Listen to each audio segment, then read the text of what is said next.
حال ہی میں وفاقی دارالحکومت اسلام آباد میں اپنے فلیٹ پر نامعلوم افراد کے ہاتھوں تشدد کا نشانہ بننے والے سینئر صحافی اسد علی طور نے انکشاف کیا ہے کہ ان کو زخمی کرنے والوں نے انہیں باندھنے کے بعد پستول تان کر ان سے ISI زندہ باد، پاک فوج زندہ باد اور پاکستان زندہ باد کے نعرے بھی لگوائے۔ سینئر صحافی موتی اللہ جان کو دیے گئے ایک انٹرویو میں اسد طور کا کہنا تھا کہ شاید ان کی والدہ کی دعائیں کام آ گئیں، ورنہ ایک موقع پر تو انہیں لگا کہ ان کے فلیٹ میں گھسنے والے خفیہ اہلکار انہیں جان سے ہی مار دیں گے۔ انہوں نے خود پر ہونے والے حملے کی روداد سناتے ہوئے بتایا کہ جب ان کے دروازے پر بیل ہوئی تو انہوں نے چھوٹی کھڑکی سے باہر پینٹ شرٹ میں ملبوس ایک شخص کو کھڑا دیکھا۔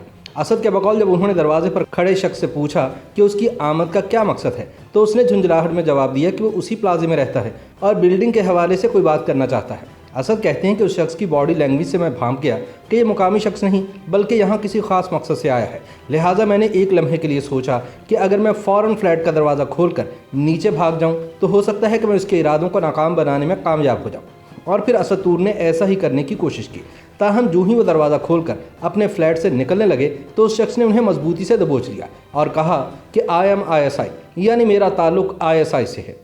اسی دوران اسد کو اندازہ ہوا کہ وہ شخص اکیلا نہیں ہے بلکہ اس کے ساتھ 2 اور مسلح افراد بھی موجود ہیں۔ اسد کہتے ہیں کہ ان تینوں افراد نے مجھے مضبوطی سے پکڑا اور گھسیٹ کر میرے فلیٹ کے اندر لانے کے بعد دروازہ اندر سے بند کر دیا۔ ان تینوں افراد نے پہلے اسد طور کو باتھ روم میں لے جانے کی کوشش کی، تاہم وہاں لائٹ آن نہ ہونے کی وجہ سے وہ انہیں بیڈ روم میں واپس لے آئے۔ اس دوران انہوں نے سوال جواب اور باز پوس کرنے کے ساتھ ساتھ قریب ہی پڑی ان کی 2 ٹی شرٹ پھاڑ کر ان کی دونوں ٹانگیں باندھی اور منہ میں بھی کپڑا ٹھونس دیا۔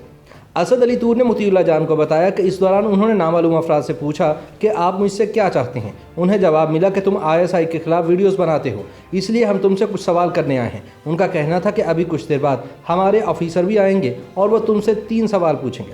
اسد نے کہا کہ آپ ضرور اپنے آفیسر کو بلائیں، میں ان کے ہر سوال کا جواب دوں گا۔ اس سارے عمل کے دوران تینوں نامعلوم افراد انتہائی درست لہجے میں بات کرتے ہوئے یہی الزام دہراتے رہے کہ تم غدار وطن ہو کیونکہ تم ISI کے خلاف بولتے ہو۔ اسد طور کے بقول انہوں نے وضاحت کی کہ میں ایک محب وطن پاکستانی ہوں اور چونکہ میں صحافی ہوں لہٰذا میرا کام خبر دینا ہے۔ اگر میری کسی خبر میں ISI کا کوئی حوالہ آتا ہے تو اس کا یہ مطلب نہیں کہ میں ملک دشمن ہوں اور غیر ملکی ایجنٹ ہوں۔ اسد طور کے بقول اس دوران تینوں حملہ آوروں نے انہیں اچھی طرح باندھ کر بیڈ پر پھینک دیا اور ایک شخص ان کے سینے پر چڑھ گیا۔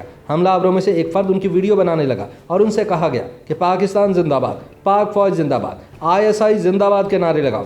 اسد کہتے ہیں کہ چونکہ میرے منہ میں کپڑا ٹھونسا ہوا تھا اس لیے میری آواز بھی ٹھیک طرح سے نہیں نکل پا رہی تھی، لیکن میں نے اپنی جان بچانے کی خاطر جیسے مجھ سے کہا گیا ویسا کیا۔ مجھے کہا کہ نعرہ لگاؤ پاکستان زندہ باد۔ میرا منہ بندہ ہوا تھا، میرے منہ سے کیا آواز نکل سکتی تھی اور منہ کے اندر کپڑا ٹھونسا ہوا تھا، لیکن میں نے لگانے کی کوشش کی، نعرہ جو گھوم کی صورت میں کچھ آواز نکال پایا۔ اس نے پھر مجھے کہا کہ اب نعرہ لگاؤ پاک فوج زندہ باد، اب نعرہ لگاؤ ISI زندہ باد، اب نعرہ لگاؤ افغانستان مرد آباد، اب نعرہ لگاؤ انڈیا مرد آباد، اب نعرہ لگاؤ اسرائیل مرد آباد۔ اور میں وہی گھوم کی آواز میں اس کے دیے ہوئے نعرے ریپیٹ کرنے کی کوشش کرتا رہا۔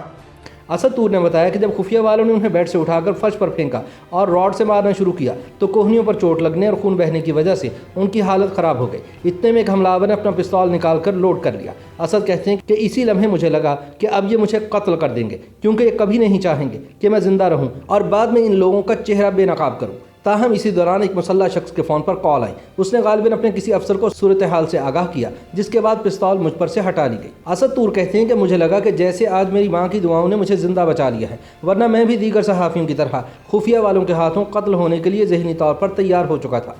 اسد نے بتایا کہ حملہ آور ان سے مسلسل یہی پوچھتے رہے کہ تم کن غیر ملکی قوتوں کے ایما پر کام کرتے ہو۔ انہوں نے میرے جوتوں کپڑوں کو بھی غور سے دیکھا اور ایک شخص نے کہا کہ یہ برانڈڈ جوتے پہنتا ہے، یہ جوتے بھی بلا شبہ اسے کسی دشمن ملک نے بھجوائے ہوں گے۔ اس موقع پر اسد طور نے وضاحت کی کہ انہیں صرف اپنی نوکری کی تنخواہ ملتی ہے اور میرے اس دعوے کی تصدیق کے لیے آپ میرا بینک اکاؤنٹ بھی دیکھ سکتے ہیں۔ اسد کہتے ہیں کہ حملہ آور نے ان کی ٹانگیں باندھ رکھی تھی مگر وہ پھر بھی ان سے چلنے کے لیے کہتے رہے۔ ان کے منہ میں کپڑا ٹھونس رکھا تھا مگر وہ ان سے پاکستان، ISI اور فوج کے حق میں نعرے لگواتے رہے۔ اسد طور کے بقول جب تینوں مسلح افراد انہیں زخمی حالت میں چھوڑ کر وہاں سے نکل گئے تو وہ بڑی مشکل سے گھسٹ کر اپنے فلیٹ سے باہر آئے۔ اس موقع پر قریبی فلیٹ والوں نے انہیں دیکھا تو پہلے ان کی بندھی ہوئی ٹانگوں کو کھولا اور پھر واقعے سے متعلق پوچھا۔ اسد کہتے ہیں کہ انہوں نے